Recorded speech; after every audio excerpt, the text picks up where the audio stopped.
Good morning, everyone. For those of you who don't know me, my name is Sally Bekko. I'm the Director of Policy and Governmental Relations for the City of Galveston, but this morning I'm here representing the Gulf Coast Protection District.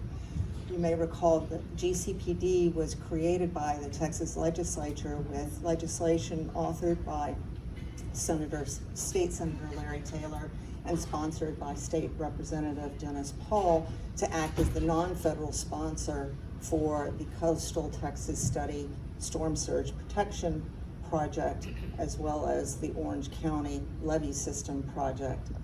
I wanted to give you an update. We have been meeting. We've gotten through a lot of some administrative work.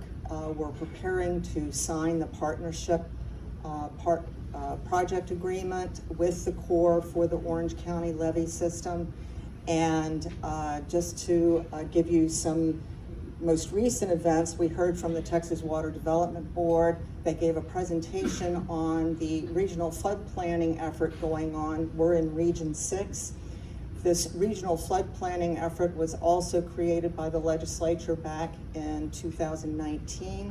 There are 15 flood planning groups, and those regional flood plans will go up to the state and be incorporated into a state flood plan. This is important, not just for Galveston, but for the Gulf Coast Protection District as well, because that state flood plan identifies flood mitigation project priorities and will be tied to the Flood Infrastructure Fund. So from GCPD's perspective, that's potential non-federal support for the coastal storm surge protection system. So we were pleased to hear about that.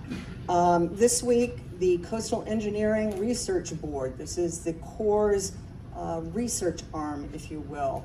They have, we had Michael Connor, who's the Assistant Secretary of the Army for Civil Works, along with Major General William Graham and the division generals in town this past Wednesday. They meet twice a year to hear about studies, projects, and identify research needs for the Corps. So it was a great opportunity for the Coastal Study Project to be presented and talk about where there may still be some research needs for that project. We participate, board members, GCPD board members were invited to participate in the tour that occurred immediately following that meeting.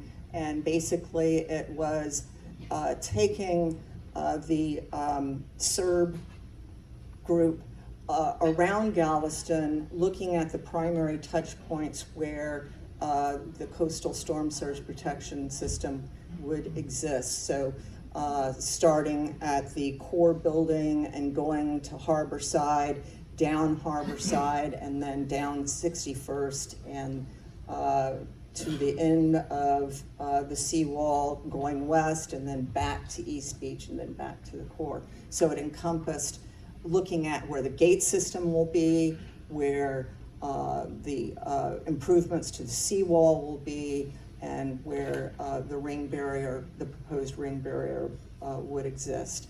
So it was a great opportunity to build some relationships, and we look forward to working with them, because there will be some research needs along with this project. Now, importantly, legislatively on the federal side, there's been some action. In early February, the House Subcommittee on Water Resources and Environment held 2 hearings. The first being a hearing from the administration and the priorities that they are putting forward. The Corps testified, including testimony on our Coastal Texas Study Project. Later in early February, stakeholders testified, and GCPD's board president, Mayor Michelle Bechtel with Morgan's Point, testified on our behalf, advocating for the Coastal Texas Study Storm Surge Protection System.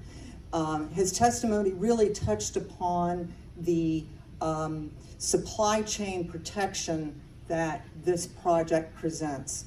And this is critical because when Congress identifies projects to authorize, they look at two things basically. Is it in the national interest? And is there a reasonable cost benefit to the project?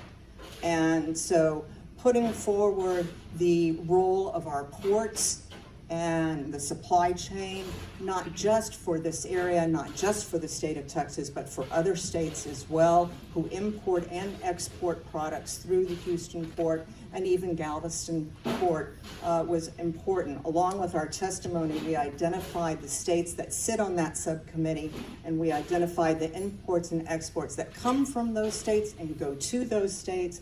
And we also identified the base chemical ingredients that are produced in this region that go to those states where their manufacturers produce goods. So for example, housewares in California, dairy bottles in California, North Carolina produces carpet and furniture, Arkansas produces food containers, for example, Oregon produces food packaging, beverage packaging.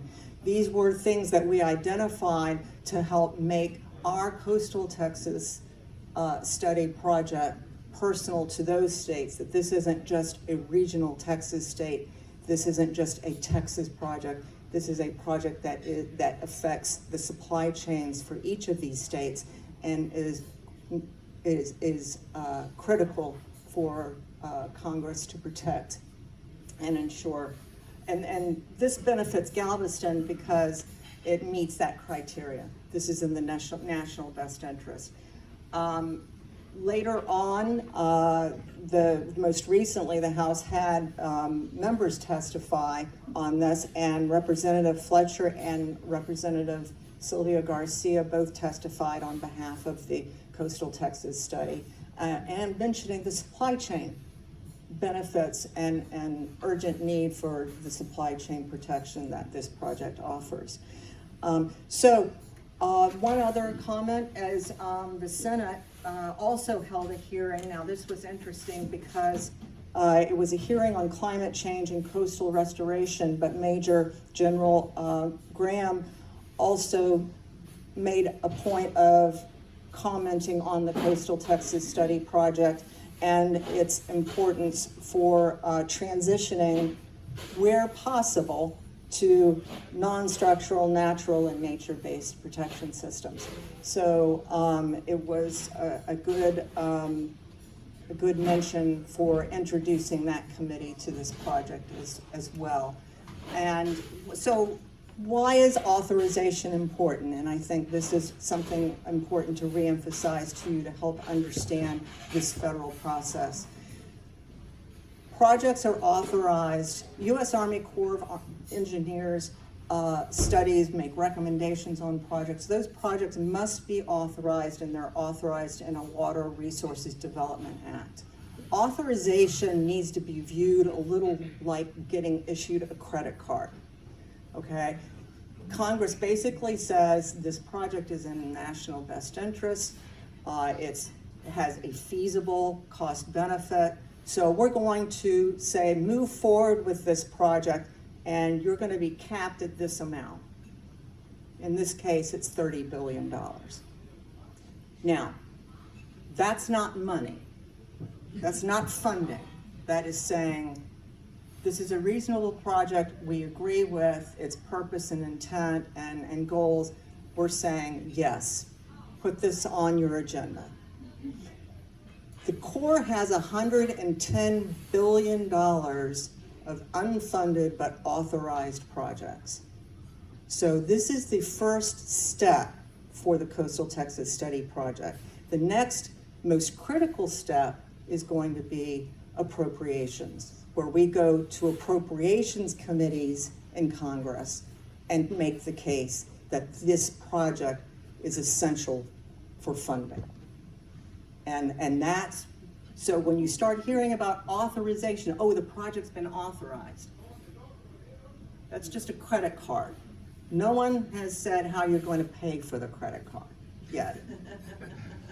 And so that kind of helps you as you're reading things in the paper, or you're attending meetings, or you hear discussions on this, helps you differentiate how that process works.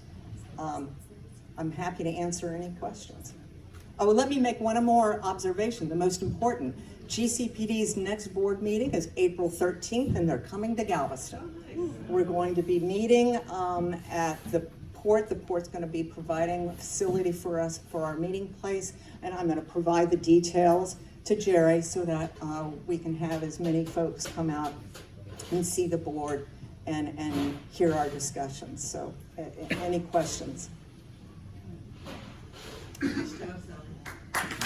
Thanks so much, Sally, for what you do. I hope you realize how important this Gulf Coast Protection District is. I mean, it's our eyesight, so they're making a lot of great progress. Well, we never thought we'd get to the Parks Board, huh? We made it. I don't know who wants to go. Elizabeth, you want to be first?